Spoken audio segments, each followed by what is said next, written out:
Our soup for tonight, simple lang siya, sabaw. Chicken soup. Mix na po siya with seafoods. Ayan, with vegetables. Ayan. Nilagyan ko ng chili para maanghang.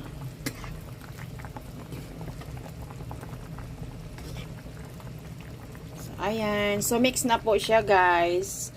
So, ito lang yung dinner namin. Simple lang. No rice na po. Ano lang siya, gulay, maraming gulay. So, yan, chicken siya na, yung ini-steam na chicken. So, ginawa naming soup. Tapos, nilagyan ko na lang ng seafood. So, para maging tasty siya. So, is this yummy? So, ayan.